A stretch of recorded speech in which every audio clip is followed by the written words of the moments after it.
That one is a Gorgonian crab, and it's known for being able to turn invisible. And since I'm known for bringing the most exotic and rare marine pets, I had to buy one. And it arrived in this box.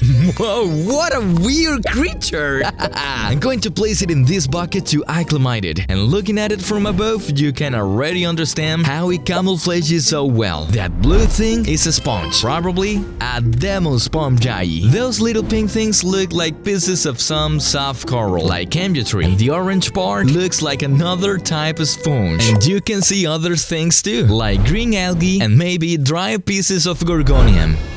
I connected a hose coming from the aquarium, so drop by drop, the two waters become one. This prevents the animal from suffering with sudden changes in temperature or salinity. Now let's go to the most awaited moment. I'm going to release it in the tank. It came almost gliding and landed on this rock full of algae, actually. When it fell, I got worried. It was upside down and wasn't moving.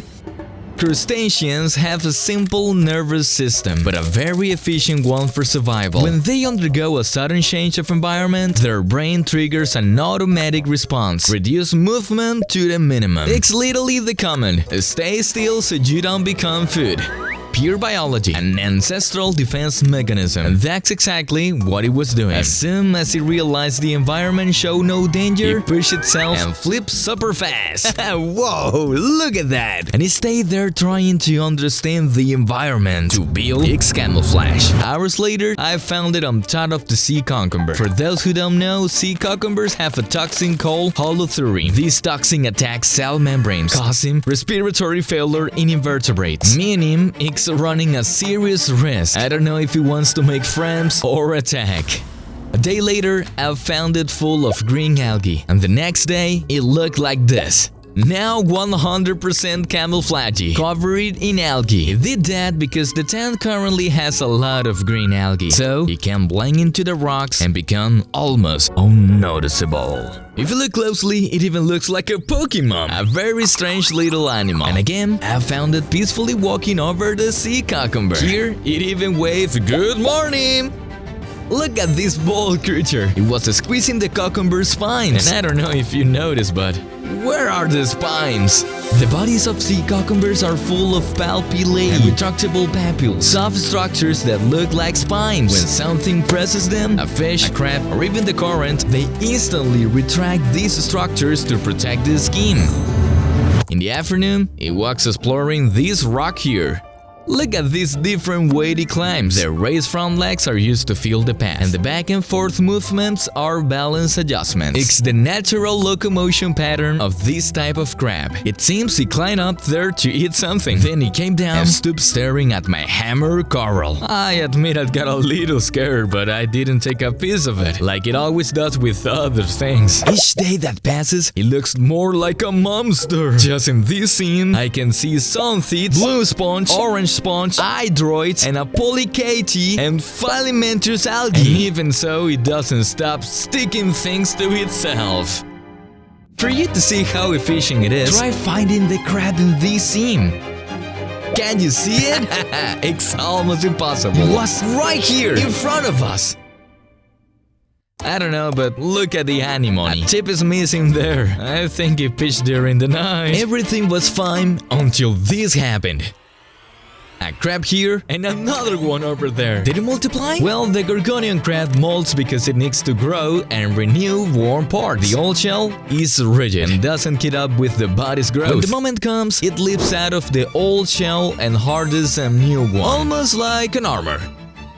It stayed in a corner for a while, and I could see it completely. I just didn't understand why it was still uncovered, and all the items he had stuck to the armor. There's even a little worm. Must be a rare collectible, but man, it looked ugly. But everything got better when I saw this scene. He spent the whole night sticking everything back on, taking things from the old armor and attaching them to the new one.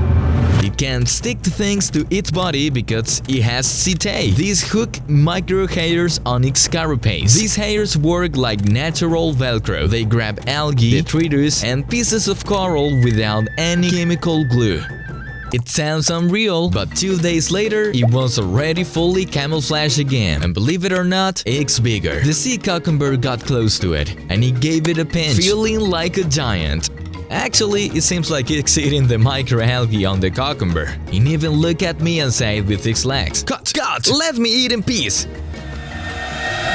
I don't know how, but it showed up with this blue spongy. I have no idea where it got it from. On the 10th, I placed him in this aquarium and decided to try offering one of his favorite foods.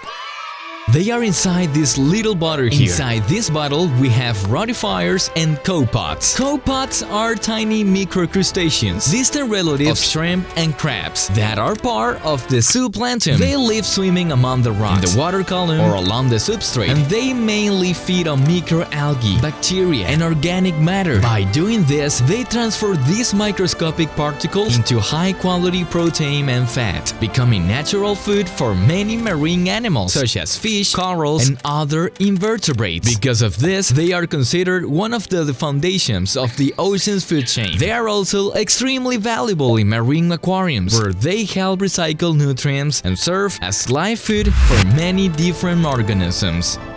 Rotifiers are microscopic animals, even smaller than copepods, and they are also part of the zooplankton. They have a structure on their head made of tiny cilia that spin and create currents in the water, pulling in food such as microalgae and bacteria. Just like copepods, they help convert microscopic life into food for larger animals. Because of their extremely small size and very rapid reproduction, rotifiers are widely used in aquaculture and in the culture of marine organisms to feed fish and invertebrate larvae during their first days of life. In fact, if you want to breed clownfish, you'll need exactly these two. I released them into the water and whoa! Look at him capturing them! He stays completely camouflaged, perfectly still, waiting. When copepods, rotifiers, and other microscopic prey pass nearby, he reacts very quickly and uses his tiniest pincers to grab the animal. Then he brings the food straight to his mouth. And another thing you can see is that these microanimals get caught in the algae growing on his body, which also becomes a way for him to capture food. Then I had an idea. Since he likes attaching things to his own body, I decided to try something different. This is what's called a pineapple sponge, a small filter-feeding marine sponge that naturally appears in sumps and on live rock. Look at this! You can see them right there when I turn on the flashlight. It feeds by filtering bacteria, microalgae, and microscopic particles from the water, helping clean the system. It's completely harmless and usually a sign of a healthy aquarium with plenty of microlife. I placed 3 small pieces in this container and I'm going to offer them to him. 1 minute, and nothing. 5 minutes, still nothing. 10 minutes. And it looks like he prefers the copepods and rotifiers. But I think he stays very still because moving too much could make him become prey. And look at him from above. He almost looks like a spider. Actually, you know who he reminds me of? Jaime, the spider crab. That was the very first video here on the channel. Now you're about to see the coolest part of this video. I grabbed this little container here. These are brine shrimp eggs, the creature you are seeing on the screen right now. Basically, a very tiny shrimp. I took the container, collected a bit of water from the aquarium, brought it back, and basically, I'm going to add this air pump, turn it on, and that's it. Now the most important part. I took just a small amount. Don't be fooled, in that amount there are approximately 100,000 eggs. Yeah, I poured them into the bottle and that's it. 18 hours later and it looked like this. I'm going to unplug it so you can see better. They are attracted to light, which is why I placed this flashlight here. A few minutes pass and look at this. The eggshells float to the surface while the brine shrimp napoli sink to the bottom. I'm going to use this phone with a micro lens so you can see better. Do you see those tiny things swimming? Those are brine shrimp nauplii, and the others are still not moving, haven't hatched yet. Usually it takes about 24 hours for all of them to hatch. You can see that the bottom turns slightly orange, which means there's a large concentration of nauplii down there. During the first 24 hours, they carry something called a jowl sac. It's a small nutrient pouch attached to the body of the newly hatched animal. It works as a natural food reserve during the first hours or days of life. So at this stage, they are actually more nutritious than when they become adults. And now I'm going to feed them to the Gorgonian crab. I pour them in, and whoa! Look at this shower of nauplii! He looks a little confused and happy at the same time, because in nature this is very rare. Normally he has to hunt constantly. Ah, look at him capturing them with his pincers! For me, this is incredible! The same algae that camouflages him works almost like a spider web. The nauplii stick to it and it stays there, almost like a small food stash. At this moment, it even looks like he's jumping with joy. Now choose your next video from Reefverse, and I'll see you there.